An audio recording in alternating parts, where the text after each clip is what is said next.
3 जुलाई को जी5 पर सतलुज नाम की फिल्म रिलीज होती है। इंदिरा गांधी का असैसिनेशन हो या फिर 84 के दंगे। लेकिन इस मूवी की रिलीज के 48 घंटे बाद ही इस फिल्म को जी5 से हटा दिया जाता है। Viewer Diljit Dosanjh's film Satluj has disappeared. Diljit Dosanjh's long-awaited film Punjab 95, which was released on ZEE5 under the new title Satluj, has been taken down from the streaming platform in India. और इस साल ये इकलौती film नहीं है जिसके साथ ऐसा हुआ। इसके अलावा 2 ए-लिस्ट सुपरस्टार्स की मूवीज़ को भी इस साल रिलीज़ नहीं होने दिया गया है और उनमें से एक फिल्म तो शायद कभी रिलीज़ ही नहीं हो पाएगी। और ऐसा नहीं है कि कोई मूवी की रिलीज़ को रोकना इंडिया में कोई नई बात है। एक्चुअली ये चीज़ें हमेशा से चलती आ रही हैं और सिचुएशन इतनी ज़्यादा ख़राब है कि बहुत बार काबिल फिल्म मेकर्स की मूवीज़ सेंसर बोर्ड की वजह से कभी थिएटर्स तक ही नहीं पहुंच पाती। और आजकल तो सेंसर बोर्ड इंडियन मूवीज़ में अनवांटेड कट्स लगा के उन मूवीज़ की एसेंस को ही डिस्ट्रॉय कर रहा है। तो आज की हमारी ये वीडियो सेंसर बोर्ड के ऊपर एक केस स्टडी होने वाली है जिसमें हम आपको सेंसर बोर्ड की हाइपोक्रेसी के बारे में तो बताएंगे ही और साथ में आपको ये भी बताएंगे कि कैसे सेंसर बोर्ड की बच्चों वाली सोच की वजह से इंडियन सिनेमा आगे नहीं बढ़ पा रहा है। तो अब ज़्यादा टाइम वेस्ट नहीं करते हैं और सेंसर बोर्ड की कहानी को शुरू से शुरू करते हैं।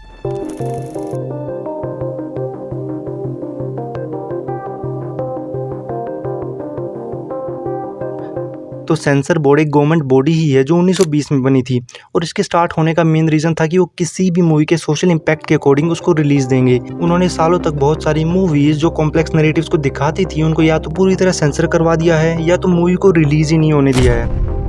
और मॉडर्न टाइम्स में इस चीज़ के सबसे बड़े एग्जाम्पल है अनुराग कश्यप जिनका सिनेमा ग्लोबली रिकॉग्नाइज्ड है, लेकिन क्या तुम्हें मालूम है उनकी खुद की मूवीज इंडिया में ही रिलीज़ नहीं हो पाती थी। फॉर एग्जांपल 5 जो अनुराग कश्यप की पहली फिल्म थी जिसको सेंसर बोर्ड ने रिलीज़ होने ही नहीं दिया। तो उस टाइम पे अनुराग कश्यप काफ़ी यंग थे और उनका खून भी काफ़ी ज़्यादा गर्म था। तो वो डायरेक्ट CBFC के ऑफिस में ही घुस गए जहाँ पे सेंसर बोर्ड ने उनको बोला कि सिनेमा का मतलब हेल्दी और एंटरटेनिंग कंटेंट होता है और तुम्हारी मूवी जनरल ऑडियंस के लिए बहुत डार्क है। और उस टाइम पे अनुराग कश्यप को याद आया कि 70s में किस्सा कुर्सी का नाम की एक मूवी के प्रिंट ही जला दिए गए थे क्योंकि उसमें संजय गांधी को बुरी लाइट में दिखाया था, लेकिन कैरेक्टर जबकि पूरा फिक्शनलाइज था। और उस प्रिंट की नेगेटिव्स को जलाने के लिए संजय गांधी को गिल्टी भी मान लिया था और इसी वजह से अनुराग कश्यप ने ब्लैक फ्राइडे की प्रिंट्स को प्रिंसटन में स्टोर करवा दिया था ताकि कोई उसको जला नहीं पाए। जिसके बाद मूवी की पायरेटेड प्रिंट्स लीक हो गई इन फॉर्म ऑफ DVDs जो इंडिया में रेज बन गई और इवन अमेरिका में भी, जिसमें अनुराग कश्यप ने भी खुद अपनी फिल्म के 200 प्रिंट्स खरीदे थे। और उसके बाद मूवी को सिर्फ फिल्म फेस्टिवल्स में ही लगाया गया था। जिसके बाद हॉलीवुड के famous film maker Danny Boyle जिन्होंने स्लमडॉग मिलियनेयर बनाई थी उनकी नज़र में ब्लैक फ्राइडे भी आ गई जिसकी तारीफ उन्होंने 2008 में की थी।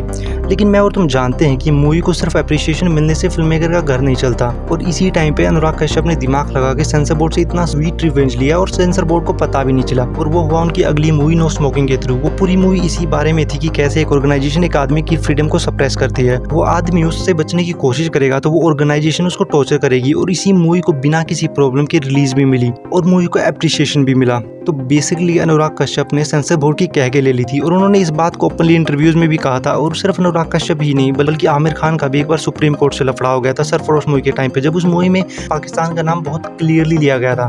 और सेंसर बोर्ड ने इस बात को लेकर ऑब्जेक्शन दिया था कि क्योंकि एक टाइम तक सेंसर बोर्ड कुछ वर्ड्स को बोलने के लिए अलाउ करता ही नहीं था, जैसे कि बॉम्बे बोलना मूवीज में मना था और उसको मुंबई ही बोलना पड़ता था। मेकर्स को वैसे ही पाकिस्तान का भी किसी तरह का मेंशन मना था और इसके अलावा मेकर्स को पाकिस्तान का भी किसी भी तरह का मेंशन मना था। उसको हमेशा पहले मूवीज में पड़ोसी देश की तरह बोला जाता था और इसको पहली बार आमिर खान ने काउंटर किया था सरफरोश मूवी के थ्रू। और उस टाइम पे आमिर खान ने साफ साफ बोला भी था कि जिस चीज में उनकी इन्वॉल्वमेंट है उसके लिए बोलने में कोई गलत बात नहीं है। और उसके बाद किसी तरह सरफरोश मूवी को U सर्टिफिकेट मिला और सेंसर बोर्ड कुछ भी नहीं कर पाई। अब इसके बाद सेंसर बोर्ड की खुलेआम बहुत बेइज्जती हुई थी जिसके बाद वैसे तो सेंसर बोर्ड को सुधर जाना चाहिए था, लेकिन सेंसर बोर्ड इतने आसानी से कहाँ मानने वाला था। इन रियलिटी वो और ज्यादा खराब होते गए विद टाइम और इसी चीज का सबसे बड़ा विक्टिम बनी सतलुज मूवी।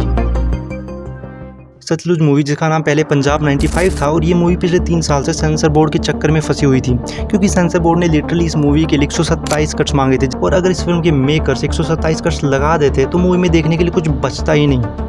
और फिर इसलिए एक दिन मूवी को आउट ऑफ नोवेयर जी5 पे रिलीज कर दिया जाता है, वो भी अनकट वर्जन के साथ। और फिर जैसे जैसे ये फिल्म लोगों तक पहुंचती है, लोग इस फिल्म को देखते हैं, अप्रिशिएट करते हैं, तो फिर अचानक से इस फिल्म को जी5 से भी हटा दिया जाता है। लेकिन तब तक डैमेज ऑलरेडी हो चुका था क्योंकि पायरेसी से कोई नहीं बचता और टेक डाउन होने की वजह से लोग अब इस मूवी को और भी ज़्यादा देखेंगे।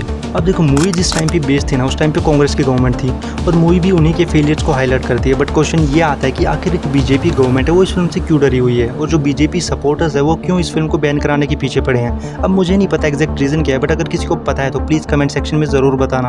अब अगर वीडियो में आगे चले तो देखो मुझे धुरंधर के दोनों पार्ट भी बहुत ज़्यादा पसंद आए थे और वो धुरंधर भी इंडिया के लिए एक बहुत ही इंपॉर्टेंट फिल्म थी जो ISI का रियल फेस दिखाती है। और जैसे धुरंधर इंडिया के लिए एक इंपॉर्टेंट फिल्म थी, वैसे ही सतलुज भी एक बहुत ही ज़्यादा इंपॉर्टेंट फिल्म है। तो आई थिंक जैसे धुरंधर को एक अच्छी थिएट्रिकल रिलीज मिली थी, वैसे ही सतलुज भी एक थिएट्रिकल रिलीज डिजर्व करती है। और not just Sutlej, I think हर फिल्म एक थिएट्रिकल रिलीज डिजर्व करती है और किसी भी मूवी को बैन करना कोई सल्यूशन नहीं है। मैं तो चाहता हूँ कि हर फिल्म को रिलीज़ किया जाना चाहिए, रिलीज़ के बाद लोग उन फिल्मों को देखें और खुद से डिसाइड करें कि क्या ये मूवी सही है या गलत है। बाकी अब अगर वीडियो में आगे चले तो सतलुज के अलावा दिलजीत की एक और फिल्म थी जिसको सेम इश्यूज फेस करने पड़े थे और उस फिल्म का नाम था उड़ता पंजाब। तो उड़ता पंजाब के साथ भी कुछ सिमिलर ही हुआ था, जहाँ पे सेंसर बोर्ड ने उड़ता पंजाब के अंदर 94 कट्स की डिमांड की थी और उन कट्स में सारी गालियों को हटाने के लिए तो कहा ही था, लेकिन मूवी में जो पंजाब वर्ड था उसको भी हटाने के लिए कह दिया गया था। मतलब बेसिकली उन्होंने कहा था कि एक फिल्म जो पंजाब के ऊपर बेस्ड है उसमें से पंजाब वर्ड को ही हटा दो। तो सेंसर बोर्ड ने सारी गालियों को हटाने के लिए तो कहा ही था, उसके अलावा उन्होंने पंजाब के मेंशन के लिए भी मना कर दिया था और उसके अलावा पंजाब की जितने भी शहरों का नाम मूवी में यूज़ हुआ है उनको भी सेंसर करने का ऑर्डर दिया गया था। मतलब जो फिल्म जिस स्टेट के ऊपर बेस्ड है उसी स्टेट का नाम हटा दो। वाह।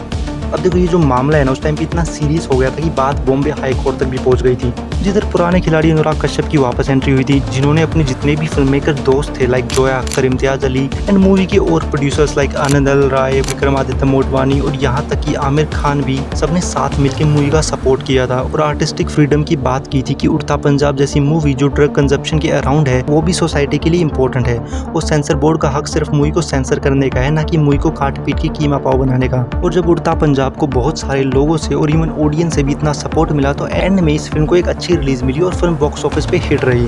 अब देखो वैसे तो हमने सेंसर बोर्ड के पास्ट प्रेजेंट को अच्छे से डिस्कस कर लिया है, लेकिन अब मैं तुम्हें सेंसर बोर्ड की असली हाइपोक्रेसी के बारे में बताता हूँ और साथ ही साथ अब मैं तुमको उन दो बड़े सुपरस्टार्स की मूवीज के बारे में भी बताऊंगा जिनको रिलीज ही नहीं होने दिया जा रहा। ओके तो पहले हाइपोक्रेसी की बात करते हैं। जैसे कि अभी रिसेंटली ही ऑब्सेशन मूवी में शायद सबसे शॉकिंग सीन जिसमें गोर भी था उसको इंडियन सेंसर बोर्ड ने पूरा सेंसर ही मार दिया, जबकि मूवीज लाइक मार्को में एक्सट्रीम वॉयलेंस था जिसमें बच्चों तक को नहीं छोड़ा था, जिसको आराम से बिना कट्स के थिएटर में रिलीज करा दिया था। मतलब ये कैसा भेदभाव है, और वो भी जब आप ऑलरेडी 18+ सर्टिफिकेट दे रहे हो। और ऐसा ही कुछ पिछले साल भी हुआ था जहाँ सुपरमैन की कुछ किसिंग सीन से सेंसर बोर्ड को इतनी प्रॉब्लम हो गई कि उन्होंने किसिंग सीन्स में कट लगा दिए, लेकिन वहीं इनको हाउसफुल 5 से कोई प्रॉब्लम नहीं हुई, जिसमें एक से एक चीप और वल्गर जोक्स थे और सारी एक्ट्रेसेस को भी बहुत बुरी तरह ऑब्जेक्टिफाई किया था। और इसी के अलावा 2018 में भी बेफिक्रे पूरी मूवी किसिंग से भर रखी थी। लिटरली देखते हुए भी ऐसा लग रहा था कि किसिंग सीन्स के बीच में थोड़ी बहुत मूवी है, लेकिन उससे भी सेंसर बोर्ड को कोई प्रॉब्लम नहीं हुई। लेकिन सुपरमैन में एक नॉर्मल से किसिंग सीन से सेंसर बोर्ड को इतनी प्रॉब्लम हो गई।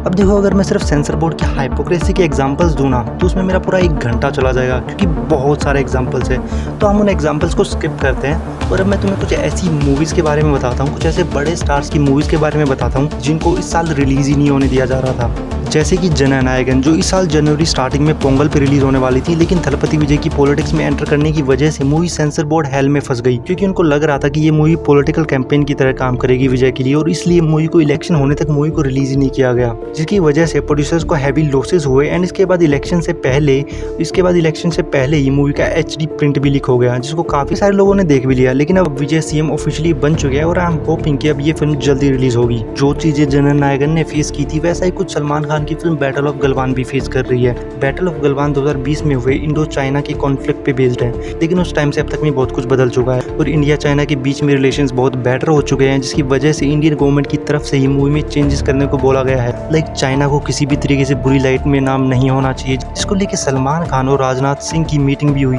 लेकिन अब अगर इस फिल्म में चाइना का मेंशन नहीं होगा तो हम विलन किसको दिखाएंगे। अब देखो मेकर्स ने भी ट्राई किया, अगर कुछ चेंजेस से बात बन सकती तो वो चेंजेस किए जाएं, जैसे कि मेकर्स ने फिल्म का नाम बैटल ऑफ गलवान से बदल के मातृभूमि रख दिया गया। लेकिन इस फिल्म के अंदर बहुत ज़्यादा चेंजेस करने पड़ेंगे, लेकिन उन चेंजेस के बाद इस मूवी का जो एसेंस है वो पूरी तरह ख़त्म ही हो जाएगा, क्योंकि ये फिल्म इंडिया चाइना वॉर के ऊपर बेस्ड है। और अगर हम लोग मूवी के अंदर चाइना का नाम ही नहीं ले सकते, लोगों को पता कैसे चलेगा कि ये फिल्म इंडिया चाइना के ऊपर बेस्ड है। और फिलहाल जो इस फिल्म के हालात हैं या जो चीज़ें इस फिल्म के अराउंड हो रही हैं, आई डोंट थिंक ये फिल्म इस साल रिलीज़ हो सकती है। और अब देखो जो चीज़ें इस फिल्म के साथ हो रही हैं या जो हालात हैं इस फिल्म के अराउंड, तो आई डोंट थिंक ये फिल्म कभी रिलीज़ भी हो पाएगी।